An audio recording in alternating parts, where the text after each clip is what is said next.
Well, good morning. It's Saturday, and it looks like we got some showers moving in. I'm no weatherman, but that line of darker clouds has been moving closer and closer.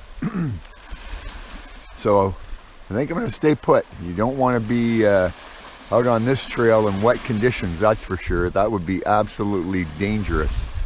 I got up last night and or not, shouldn't say got up last night. I stayed up late last night, wanted to see some stars, but I couldn't believe it.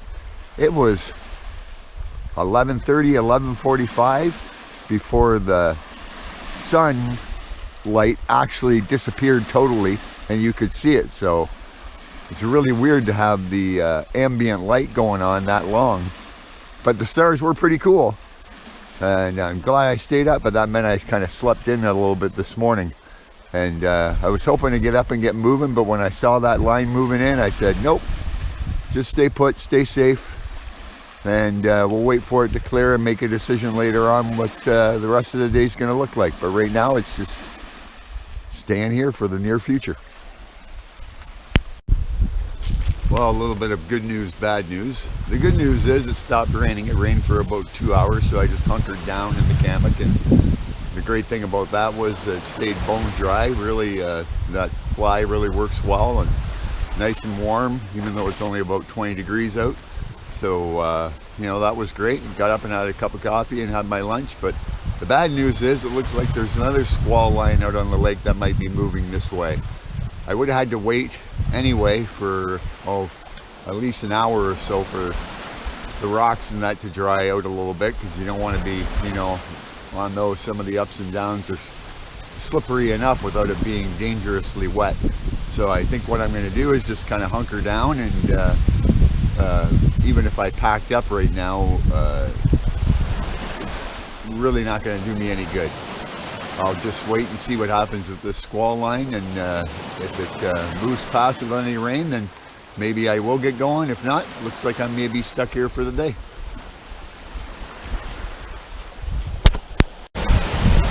Well, I'll apologize now if you can't hear me over the wind and the waves, talking as loud as I can without screaming. But Superior is kicking up its teeth today, that's for sure. Can only imagine what it looks like out on the lake proper. But it's misting. There's more rain on the horizon. Looks like I'll be retreating to the hammock again shortly when that hits. So good decision just to stay put today. As I said before, the trail just would have been too rough, too treacherous. Always better to be safe. Sometimes, you know, it's like life. The decision, the right decision, isn't necessarily what you'd like to do, but sometimes you just gotta be smart.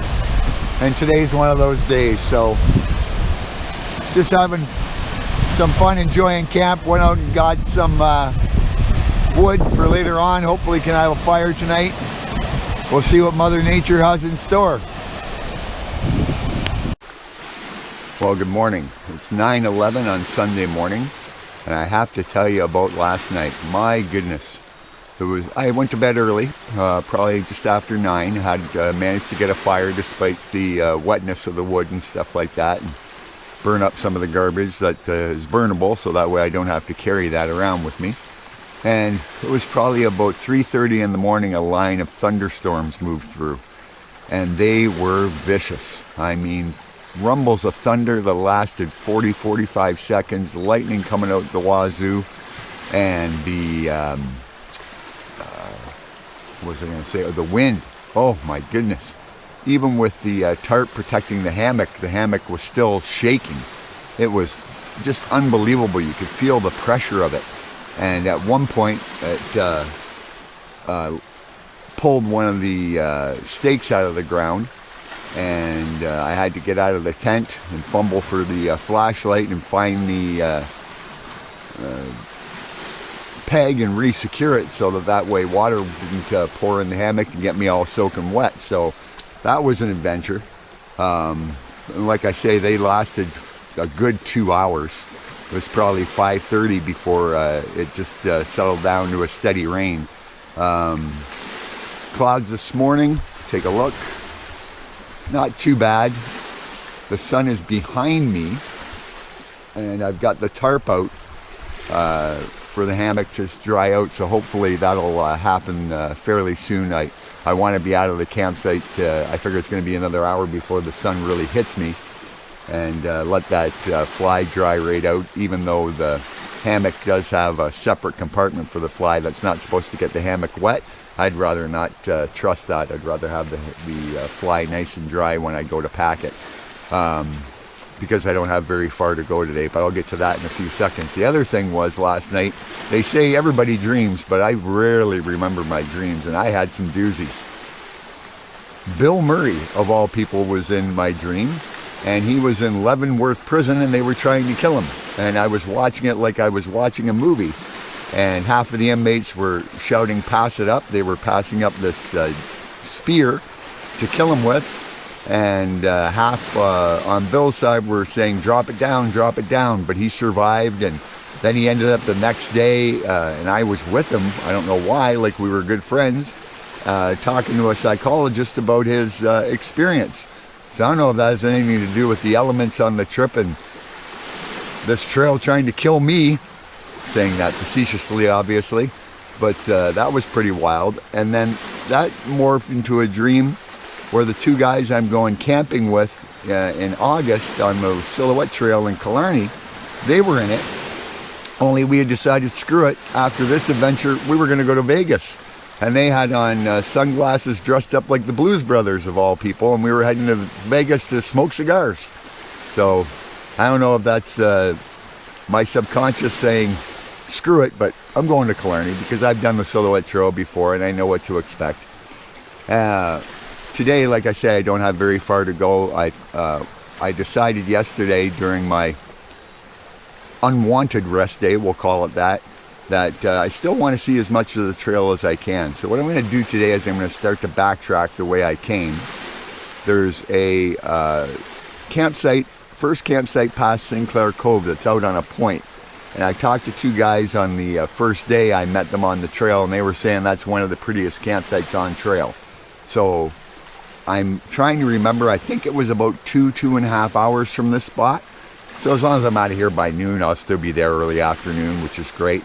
Then I'll do that rough section with the caves. I plan on taking my time going through there and doing some video of those caves to show you just how crazy that terrain is. And then there's a set of 4 campsites just before you reach the Agawa River. I'll spend a night there. Then the next day, get up, hike back to the car, and drive up to the Orphan Lake access point. And then see some campsites around there. There's one just before Bald Head. Robertson Cove I really wanted to stay at, so I'd like to get there. And then, you know, once I reach Robertson, backtrack to Bald Head, stay at the Bald Head River. And then the next morning I'll be out and find a place to take a shore bath and head my way home. So that's the plan. We'll see how the weather cooperates and allows me to do that. But it certainly was an adventurous night. And like I say, hopefully we'll be out of here by noon and to a campsite around 2:30, 3 o'clock. So we'll check in at some point. I know there's one section where you have to scale this rock. I had to come down it. That's where I had mentioned in an earlier video I had ran into that young couple, and the guy was gracious enough to give me a hand. I think it'll be easier by yourself going up than it would be coming down, but I'll show you that when I reach that point, because it's just really insane. You look at that and you're going, how in the world am I going to do this by myself? I know people do it, but I would have probably just bushwhacked around it if that young couple hadn't have been there. But like I say, I'll show you that when I get there. So let's hope the weather cooperates. There are some low-lying clouds off on the horizon, but it doesn't look like rain. And like I say, the plan is to be out of here by noon. So we'll see. Anybody wants to understand the difficulty of this trail, you can see it all in this one spot. I put my hiking pole, or one of my hiking poles, there for perspective.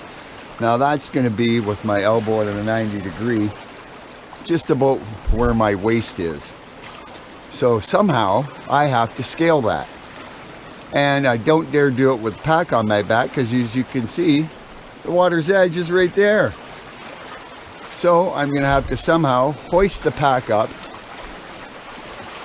Hopefully it doesn't slip down, but hoist the pack up, leaving myself enough space to scramble up that, using all the dexterity a 58-year-old body can manage.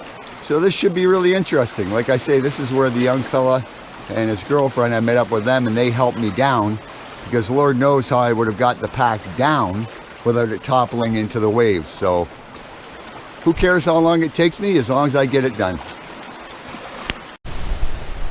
Well, as you can see, I survived. I managed to climb up that obstacle that I showed you earlier, and I've made it to the campsite. I got here at noon, left the previous campsite at 10:46, so hour and 15 minutes. It really wasn't that long. The problem was, maybe 10 minutes after I left camp, it started to rain. And one of those nuisance rains, more like a Scotch mist. Just enough to be aggravating and of course make everything wet and slippery. So I just took my time, you know, on the ascents and descents, just making sure that my footing was secure. But the guys were right. This is a beautiful campsite. Let me give you a tour. So there's the lakefront with a nice cobble beach right in front of me. The wind's blowing in right off the lake, but there is a secluded spot in the back. I'll show you where I think I'm gonna set up the hammock. Fire pit is right there. Go out and take a little look at the beach.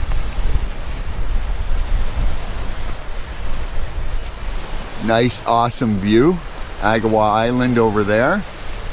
So hopefully Superior gives me a break soon and I get some sun, because man, oh man, these past 2 days have just been a mess. But anyway, so come back this way. The trail that leads into the campsite is over here. Then we're going to walk straight ahead. Nice secluded place for the hammock to go up in. Also a nice little tent pad, although it is a little rocky. But I figure I'm going to set up in this area here between these two trees. Haven't found the Thunderbox yet, but I'm guessing it goes back here. Might as well take a look while we got the camera on. Out of the wind here for sure, but no place to really put a hammock. Yeah, there it is, Thunderbox over there with the lid. That's a first for me. The Thunderboxes in Algonquin and Killarney, where I usually hike and camp, are just, you know, you flip up the top and there's just a hole cut out, and you sit down. When you're done, you flip the top down. So anyway, that's that spot. Then if we go back out this way, the way we came, there's a side trail. Show you that. I think it's just down here.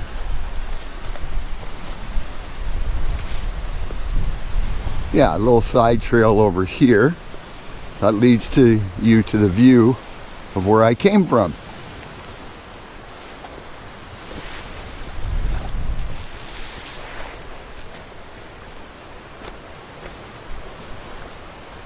There we go. Nice little view. You can see the fog and mist on the horizon, but I would have hiked all along there and across that point off in the distance. I think there was one other cove and then my campsite. But as you can see, it's kind of a gray, dull, dreary day, and you know, according to my plan, my revised plan, this was as far as I wanted to go today anyway. Past here, the next campsite is at Agawa Point, and I really didn't feel like doing the caves today, especially in this weather. That would have just been awful. So I'm hoping Mother Nature cooperates here and this weather breaks and I get some sun, because I could really use it. But another interesting feature, and you see this all over the park, are these areas here where there's just stone. And what they are is raised beaches, where when Superior was higher years and years and years ago, you know, this would have been the shoreline. So that's kind of neat to see. Don't know what's over here. Looks like a rock ledge. Could be a nice little outlook. Might as well look while we've got the camera on. Apologize, I know it's going to be a little shaky as I walk along. A lot easier walking these cobbles without a pack on your back, that's for sure. Well, let's see what we got here.